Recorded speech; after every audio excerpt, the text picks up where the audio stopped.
Saudara, di manakah keluarga seharusnya dibangun? Atas dasar apa? Ada ribuan argumentasi tergantung perspektifnya. Kita bisa memandang itu dari sudut kultural, kita bisa memandang itu dari sudut sosiologi, psikologi, maupun ekonomi. Ada berbagai macam alasan mengapa orang berumah tangga dan apa yang menjadi fondasinya. Sebuah pertanyaan klasik memang kalau ini ditanyakan, apalagi ke dalam keluarga Kristen. Namun ternyata terbukti menjadi pertanyaan yang penuh gugatan. Saya kira dengan sederhana kalau pada Kristen ditanya, di atas dasar apa kita membangun keluarga kita, semua serempak menjawab di atas dasar Kristus. Kalau memang betul begitu, kenapa keluarga Kristen banyak masalah? Kenapa tidak semua keluarga Kristen mulus? Artinya kita mempunyai pengetahuan itu tapi tidak mempunyai kecakapan menjalankan dan menempatkan diri kita dalam apa yang kita katakan. Sehingga saudara kekasih, antara tataran teori dengan realita kehidupan harus ada pergumulan serius yang kita pahami di sana. Bagaimana kita berkelahi memahami semuanya.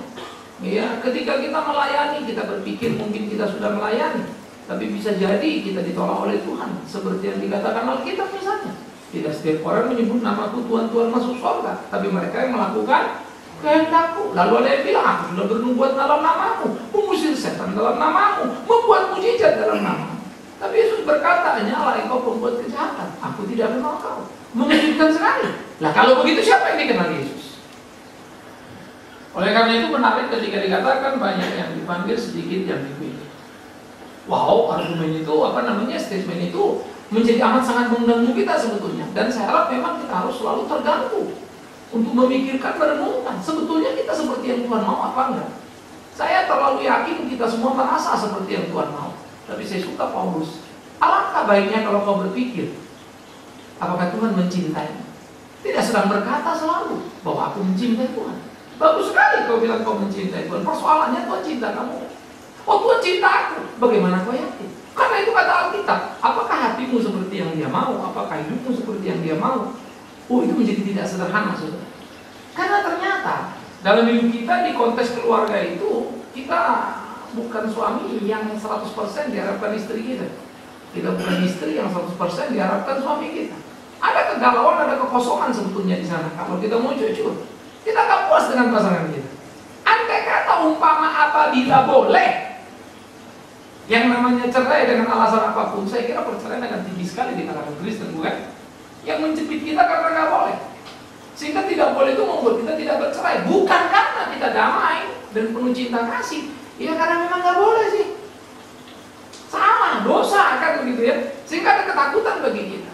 Suku mana yang begitu ketat dalam peraturan pernikahan, perceraian sangat rendah. Suku mana yang begitu mudah dalam tataran budayanya untuk bercerai, perceraian tinggi. Jadi nggak usah dulu beragama nih ya. Kita baru lagi bicara kultural nih. Ternyata ada satu efek yang sangat besar terhadap satu nilai yang kita ambil.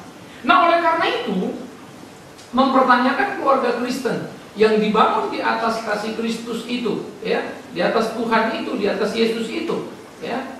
Bagaimana kita memahami itu, saudara? Sehingga orang Kristen itu mampu menjadi role model dalam kehidupan keluarga di kolom langit ini. Karena maafkan saya, pertandingan hidup kita bukan sekedar bagaimana kita menjalani, tapi bisa nggak kita jadi model bagi orang lain. Kalau soal menjalani pernikahan, jangan lupa, tidak perlu manajer bank. Tukang beca pun banyak yang menjalani kehidupan pernikahannya.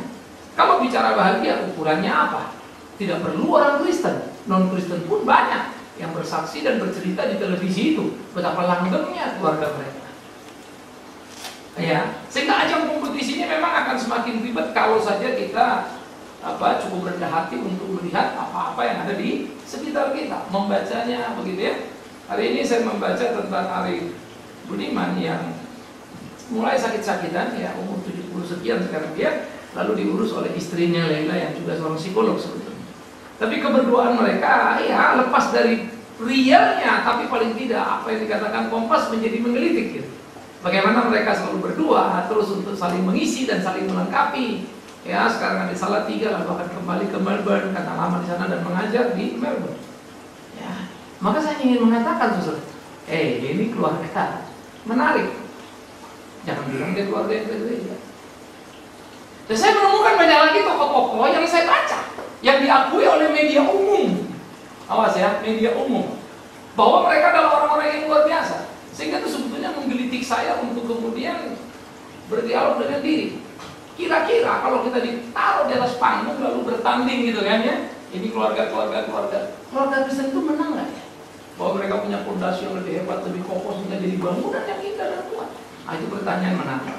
Oleh karena itu kasih sebagai fondasi harus kita pahami bersama seperti apa. Pertama, saudara, kalau dikatakan bagaimana kita harus berdasarkan kasih, ya, kasih dari Kristus, maka kasih sebagai fondasi adalah pengalaman dikasihi Tuhan. Tidak bisa sepihak. Suami yang mengalami, istri tidak. Karena tidak akan ada korelasi yang menarik. Tidak bisa sebaliknya. Pokoknya salah satu tidak, berarti mesti dua-dua. Oleh karena itulah di dalam pernikahan, dua orang dituntut adalah dua orang yang mengenal Tuhan. Iya kan? Itu sebab dituntut juga jangan sampai kamu jomplang.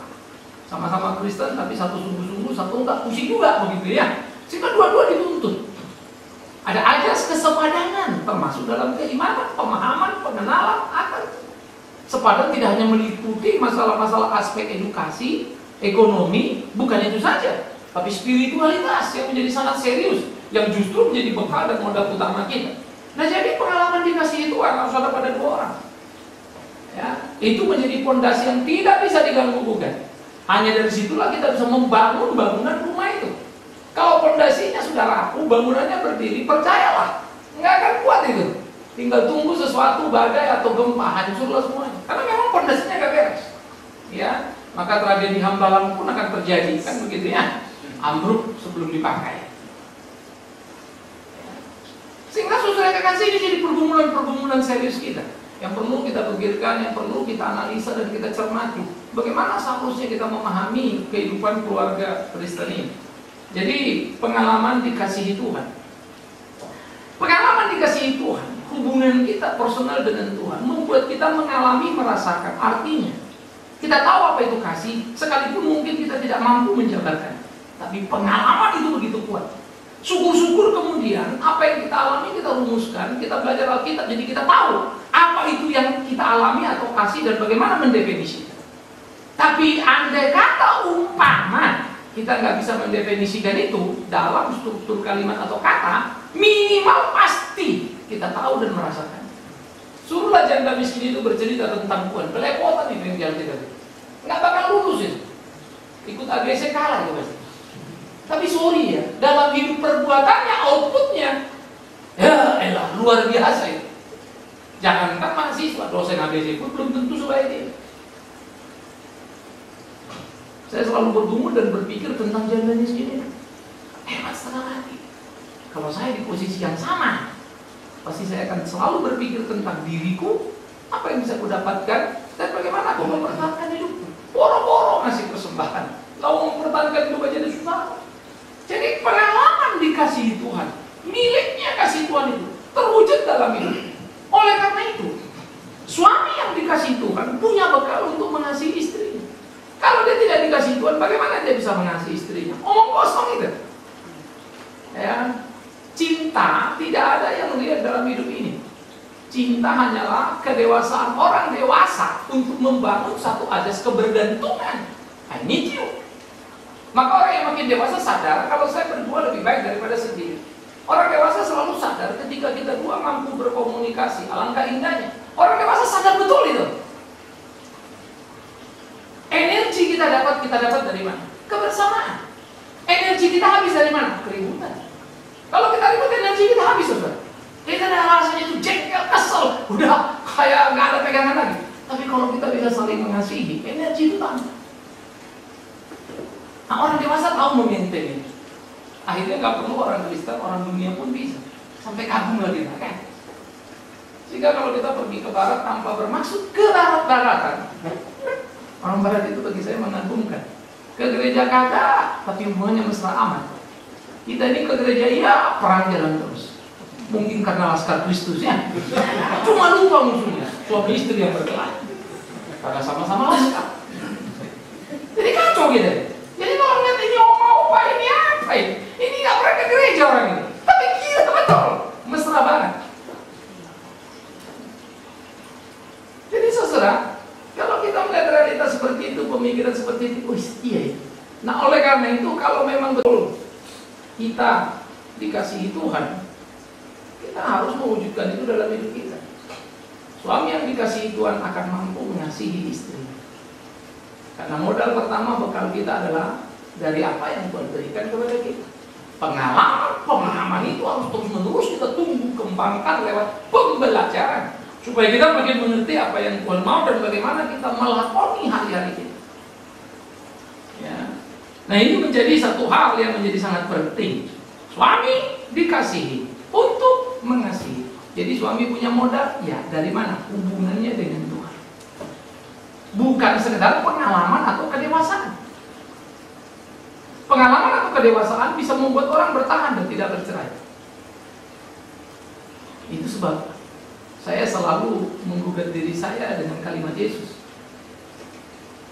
Dia bilang sama murid-muridnya, ya, hei kalian, kalau hidup keagamaanmu tidak lebih benar dari orang Farisi, kau tidak layak masuk surga. Jadi kalau orang Farisi itu, ahli Taurat itu, imam-imam itu, kalau beribadah rajin banget itu, nggak malas itu. Kita udah agak malas ya, tapi heran yakin banget masuk surga. Orang Farisi itu, ahli Taurat itu belajar gila-gilaan. Kita agak malas, tapi yakin banget masuk surga.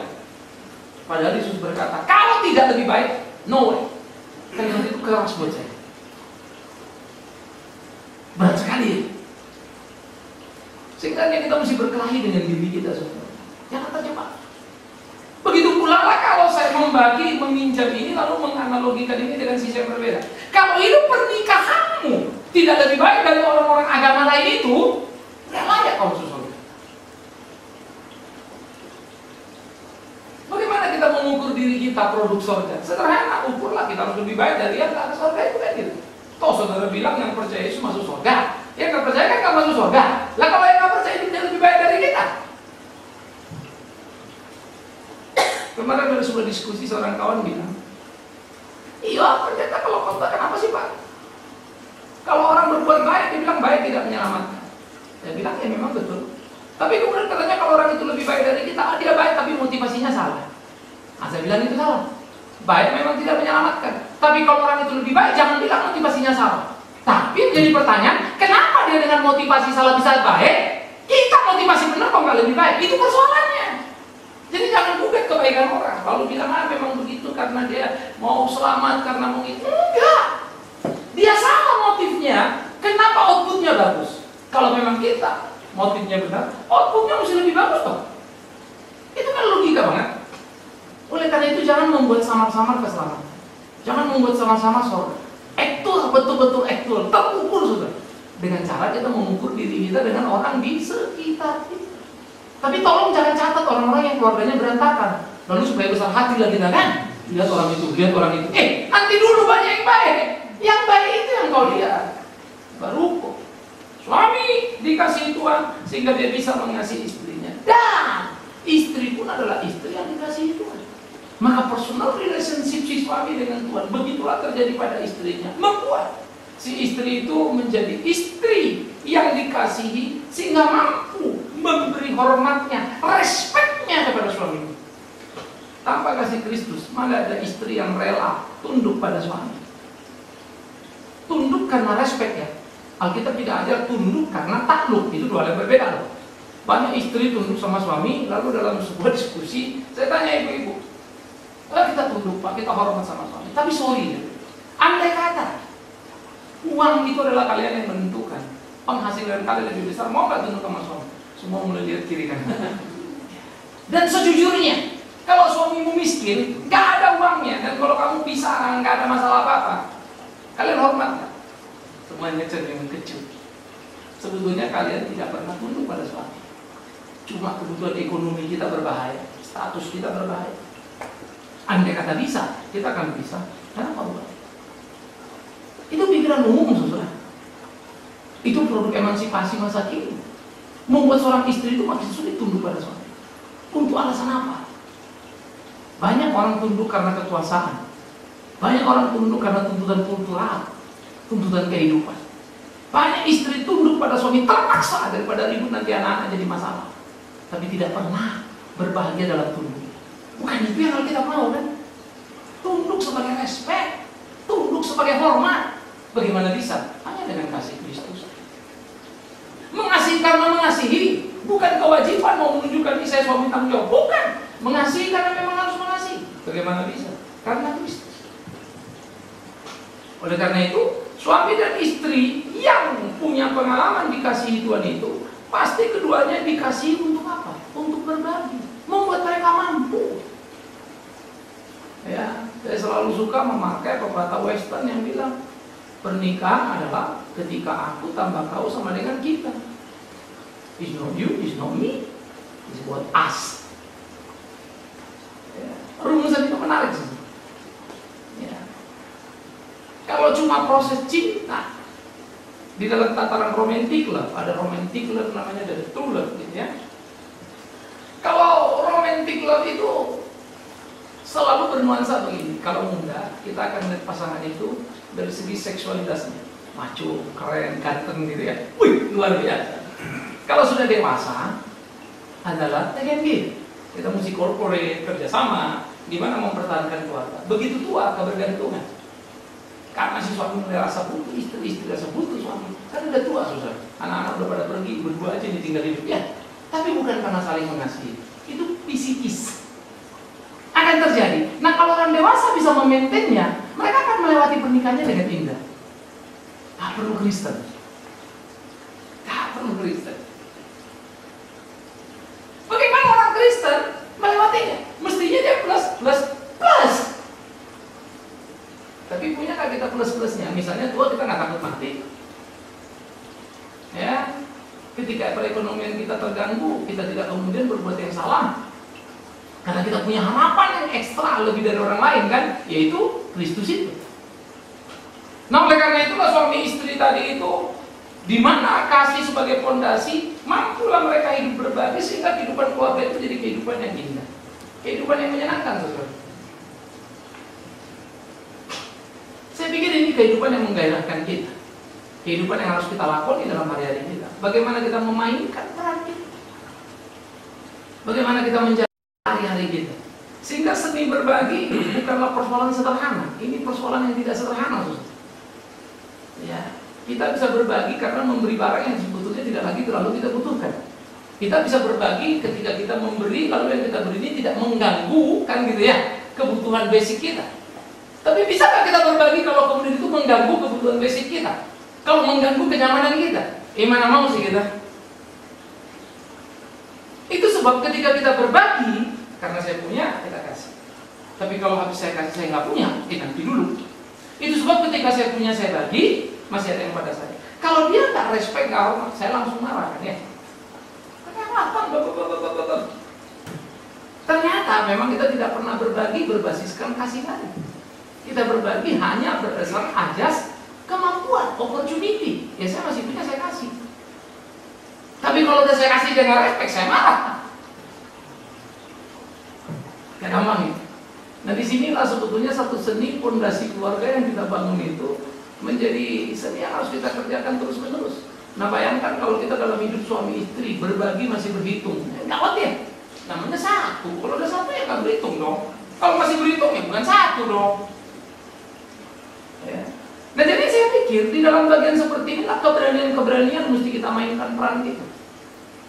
Ya, saudara sebagai istri harus berani memberikan peran berbagi wilayah pada suami. Biarkan suami menjadi pemimpin di rumahmu, dan istri jadilah penolongnya. Dan suami jangan cengeng, jangan menjadi laki-laki yang kehilangan kelaki-lakianmu. Pimpin keluargamu, tapi bukan tindas. Kasihilah dalam kepemimpinan. You must be a leader. Itu keluarga, itu gugatan kepada kita. Tapi jangan cuma petantang-petantang, kita kan keluarga Kristen, kamu mesti tunduk ya. Bukan itu saudara. Kalau itu belajar sama preman Medan, bukan Alkitab itu. Kalau mengadu kekuasaan begitu kan nama preman Medan lebih cocok ya. Tapi adalah bagaimana mendapatkan dalam ekspektasi. Indah sekali. Kalau saudara belajar dalam dinamika hubungan, saya selalu misalnya kita berdua dengan istri. Kalau saya lagi ribut apa istri saya diam, misalnya dia aja ngalahin, akhirnya saya kalem. Ya. Seribut-ributnya saya teriak ya kan, teduh sendiri. Tapi coba kalau dia ladenin, apinya dikit juga menyala-nyala. Jadi ngadapin big man cerai, gampang. Jangan debat, nggak bakal menang loh. Ya, itu saya bilang sama istri saya. Karena kita akan berdebat panjang. Saya punya 1001 argumentasi. Tapi ketika dia diam, dia menang. Karena saya nggak tahu mau ngomong apa lagi. Oh, nggak diladeni. Simpel aja. Lalu saya akhirnya saya sadar, iya tadi kelewatan saya. Akhirnya kan yang ada itu adalah bagaimana saya menyadari tadi saya berlebihan, saya over tadi. Saya nggak boleh tadi. Sehingga saya mengkoreksi diri. So simple. Maka saya selalu bilang kan, keunggulan seorang perempuan adalah kelembutan. Dan karakteristik seorang laki-laki adalah ketegasan. Dua orang ini berbagi wilayah. Ih, indah banget itu video ya. Jangan nyebrang wilayah tuh. Bagi wilayah itu. Sehingga akhirnya yang satu kotak itu ada 2 orang dan masuk dalamnya 2. Jadi nggak ada 2 itu 2 lingkaran gitu ya. Yang satu punya 1 lingkaran, satu enggak 1 lingkaran itu betul-betul. Supaya tetap itu mereka korporasinya bagus banget, dibagi wilayahnya, dikerjakan baik-baik dan dia tetap satu. Balance begitu ya. Itu menjadi sesuatu yang sangat indah. Dan yang berikutnya saudara, kasih sebagai fondasi itu, maka keduanya orang yang dikasihi Tuhan tadi, disitulah mereka bisa menjadi satu. Berbagi adalah membuka ruang terhadap pasangan. Kita membuka ruang hati kita. Ya. Seks adalah relasi, seks bukan rekreasi. Itu Kristen. Sehingga seks dalam relasi menunjukkan hubungan tak berbatas, membuat 2 orang bisa menyatu.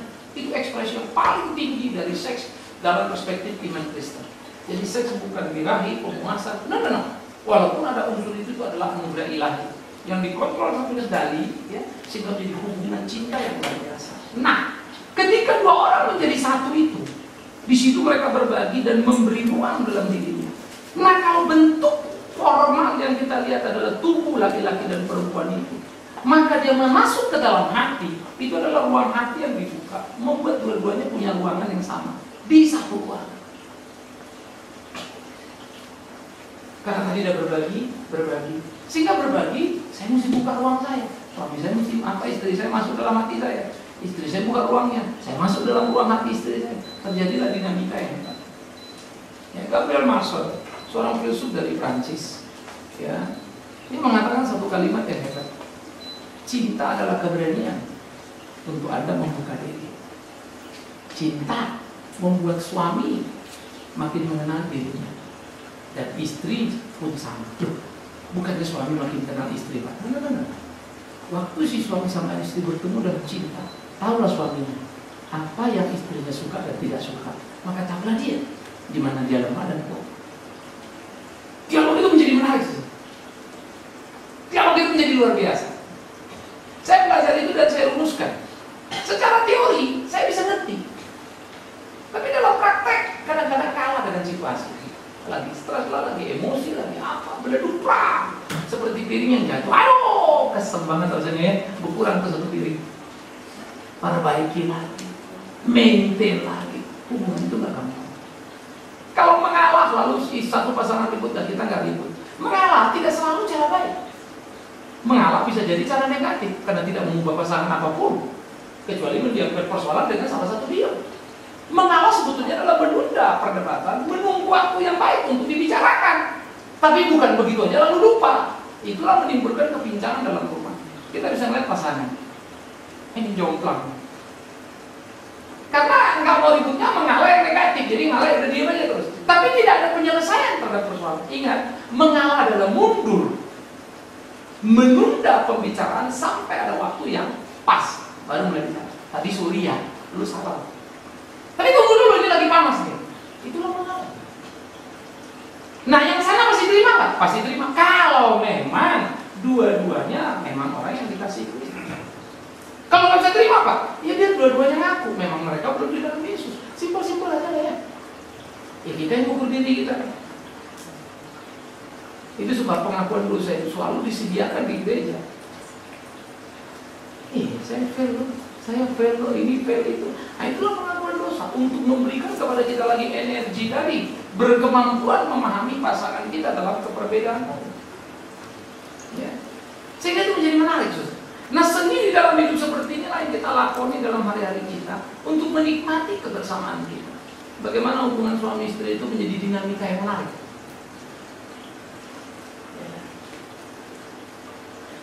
Saya ngomong sama istri ya, contoh ngurus anak-anak. Saya tahu secara teori apa yang mesti dilakukan. Saya yakin kalau anak itu bukan anak saya, pasti saya bisa bijaksana anak ini. Tapi karena itu anak saya, campur emosi di situ. Kamu nggak ngerti, rasanya udah jengkel kan begitu ya. Sehingga nalar yang saya tahu itu berantakan semua. Tapi begitu ada orang lain kan saya nggak mungkin marah-marahin ya. Bapak emaknya yang tentang ngamuk kan, mendadak saya bijaksana. Heran tuh anak melapornya sama saya terus bukan nama bapak emaknya. Tapi anak saya pun bisa jadi lebih dekat pada orang pada saya. Pada waktu itu dia ngomong sama papanya, dia pergi ke lain. Bisa. Walaupun next one day dia akan tahu sebetulnya nggak perlu begitu. You mikir, apa saya bodoh? Enggak, ngerti yes. Tapi perasaan kepemilikan mempengaruhi objektivitas sikap kita. Waduh, gak gampang. Hah? Baru di situ pikir lagi Tuhan. Bukan cuma suami istri, orang tua anak pun kita mesti latihan lagi dong kalau gitu. Lebih berat lagi nih, karena otoritas kita kan begitu kuat pada anak, powerful banget ya. Kalau istri kan kita setengah berbagi kan begitu ya. Komposisinya. Inilah. Nah karena itulah tadi kesuksesan hubungan suami istri dalam fondasi yang pas dibangun akan menjadi kebahagiaan dalam keluarga. Karena anak cucu akan mengalami imbasnya. Itu akan menjadi menarik saudara. Karena itulah kemudian pemazmur bilang, orang yang takut Tuhan hidupnya akan diberkati dan dia akan melihat anak dari anak-anaknya.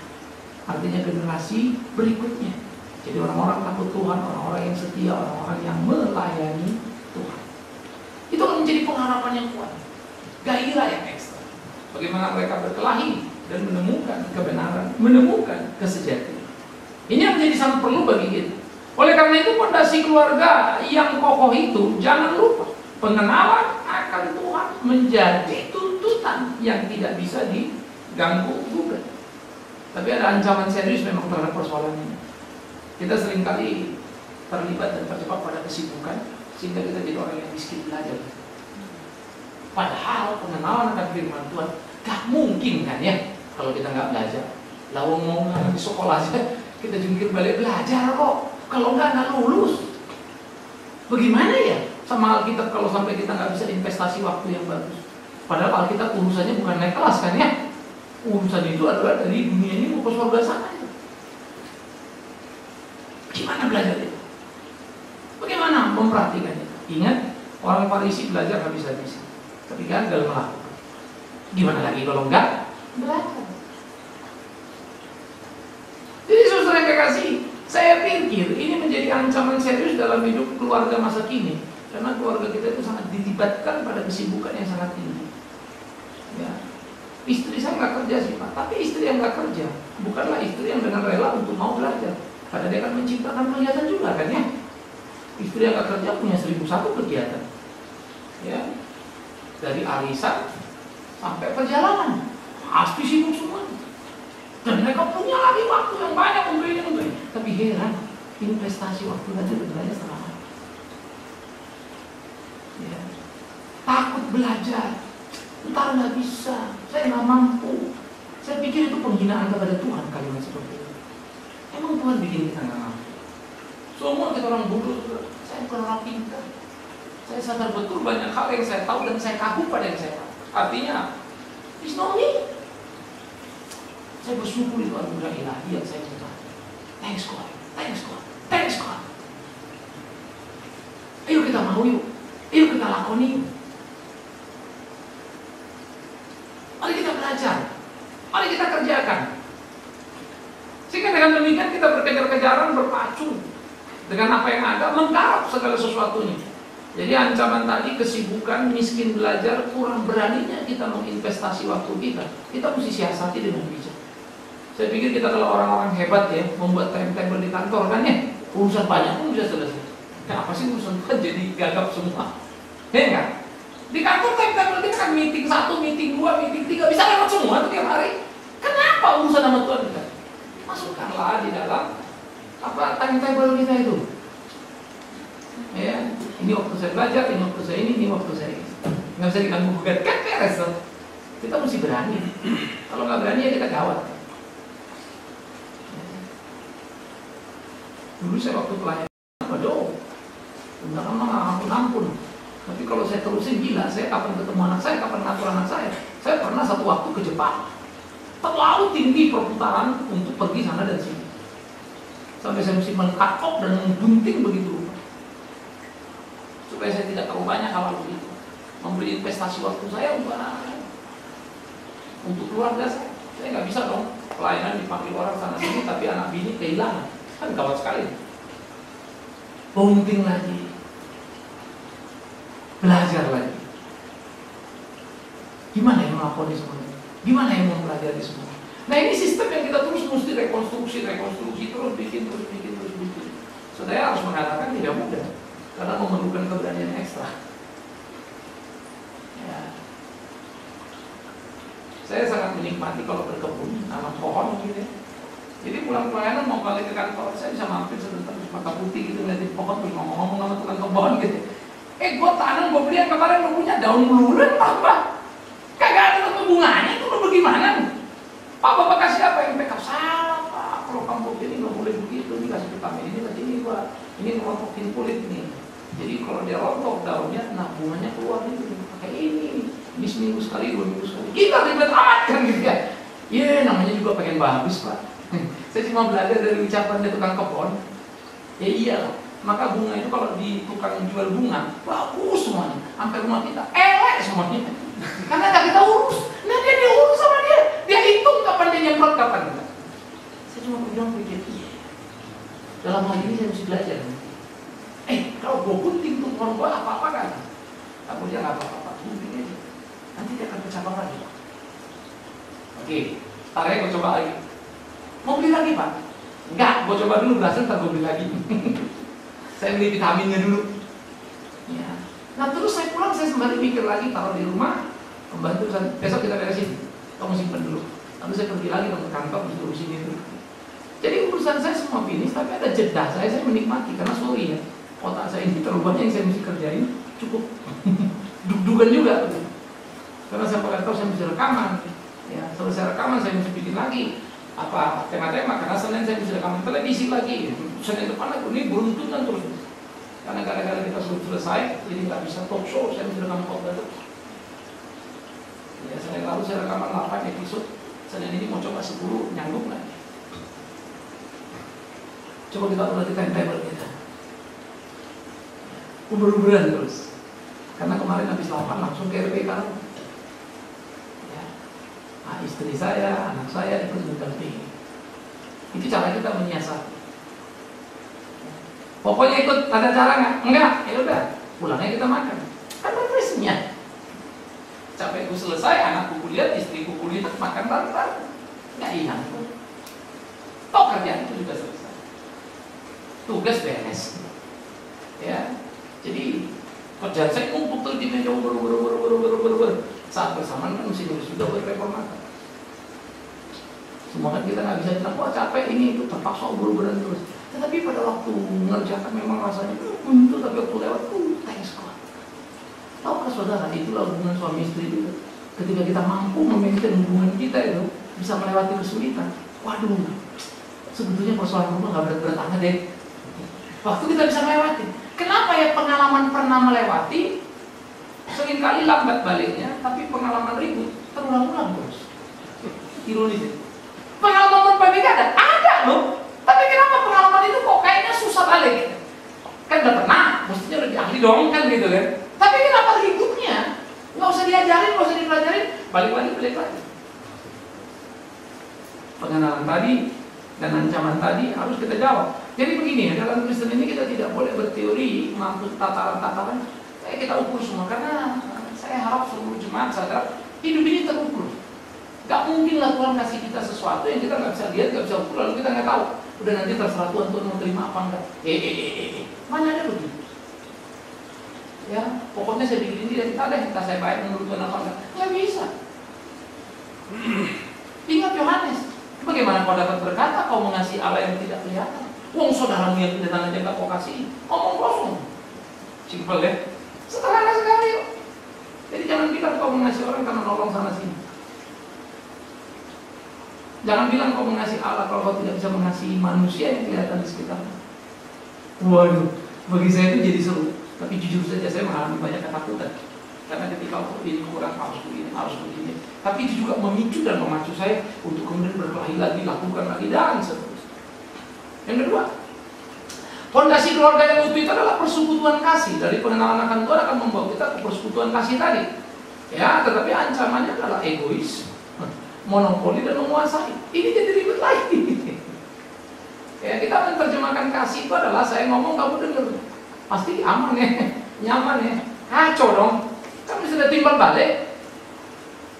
Maka mudah bagi kita memberi pemerintahan anak kita kalau dia manis kepada kita. Tapi sulit bagi kita memberi permintaan anak kita kalau menurut kita dia kurang manis bagi kita. Wah,